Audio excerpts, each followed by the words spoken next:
She has dressed people like Bill Clinton and Barbra Streisand. Her clothes have graced the red carpet, magazines, and I'm sure everyone owns at least one piece of her clothes. The world knows her as the angel who helped working women ease out of the boxy suits and climb into tailored ones. She revolutionized the industry and refined how women dress. Women's Wear Daily described her as one of the most important designers in the history of America. I have chills, and it's my honor to welcome to my show Donna Karan. Oh, thank you, Wendy.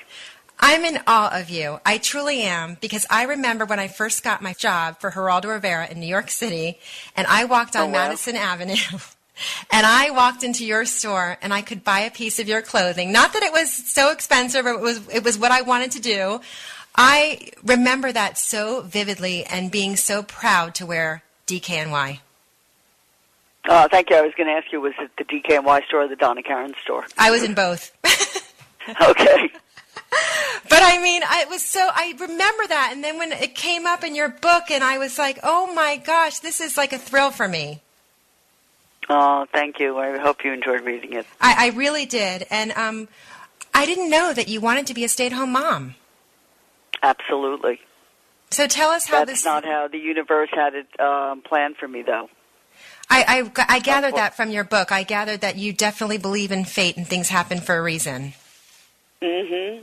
Well, I was having a baby, and at the time, and I said to Anne Klein, I was working for Anne Klein at the time, and I said, and I wanted to stay home and, be a stay-at-home mom, because my mom was a working mom. And I decided, but then unfortunately Anne had cancer at the time, and she was in the hospital while I was delivering, giving birth to Gabby, and we had a collection due.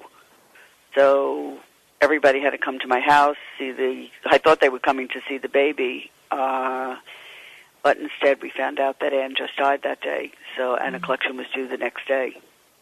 So that was the beginning. Yeah. Of this amazing journey. And you wanted to be a dancer or a singer like your dear friend Barbra Streisand. Oh, God, yes.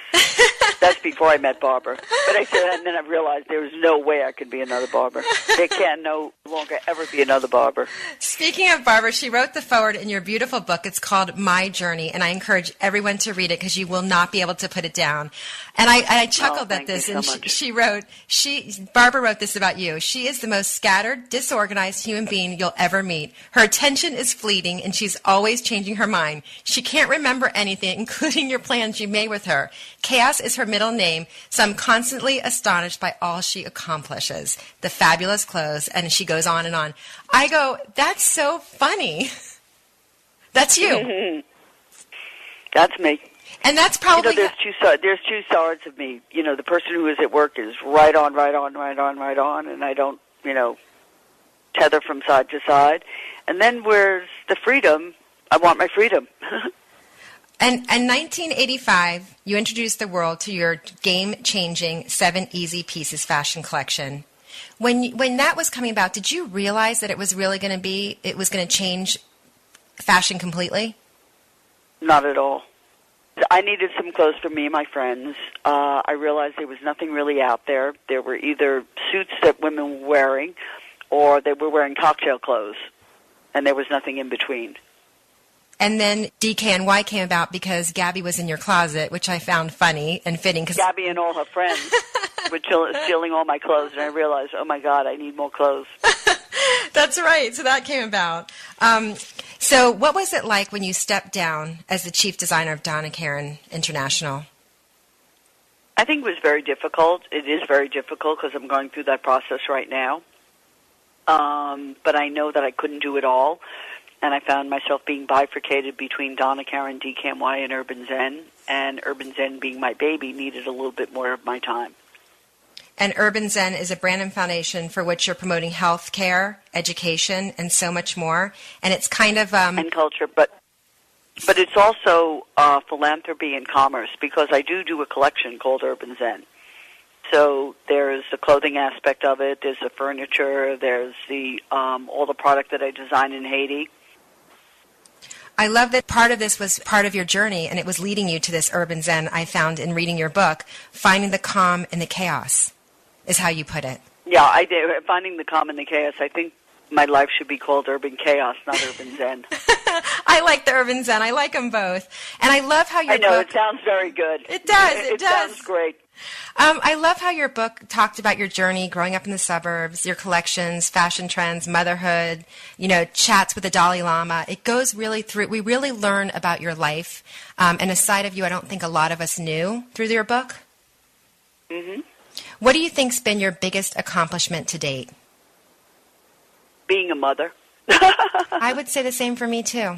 Because and a grandmother. I said no matter all that I can do is, I think that's the gift of life, is giving life to another person and then seeing your grandchildren. And, oh, my God, I don't think there's anything more creative than that. When you bear a child and you see your child for the first time, you can't create any dress like that. And what does she think about Mom?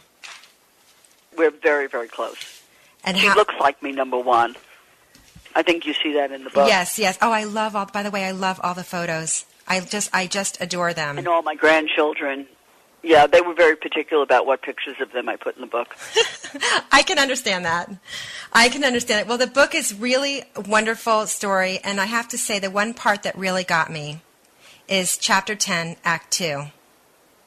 Your beloved Stephen. Oh, thank you. I think I read that chapter 3 times. Just to get a hold of that journey with him, and how we're so lucky if we're loved that much in our lifetime. But I have to tell you, having that kind of love is just something that you do keep for your whole life. And I think, Urban Zen and the fact that it's in Stephen's studio means so much to me, and it keeps him so close in my life. I can feel that. You can feel that in your book. I feel like when I was reading your book that you were my friend, that I actually knew you and I actually traveled through the journey. It was really written. It's written so well, and it's such a tribute to you and to everything that you've accomplished and everything that you gave all of us too. It's called My Journey. Thank you so much. Thank you. I truly mean that. My Journey, Donna Karan. I read the books. So when they come to me, I read them. Some of them I have a hard time, but yours was just a pleasure to read, and a pleasure to meet you and to have you on my show. I'm so grateful. Oh, thank you. Looking forward to meeting you someday. I hope so too. Can we imagine anything next? Oh, you come down to one of conferences we do at Urban Zen would be wonderful. Okay. And one of the shows. I'm still designing, so that I don't miss. I'm still late on a collection. Oh, my God, I didn't buy the fabrics yet for fall.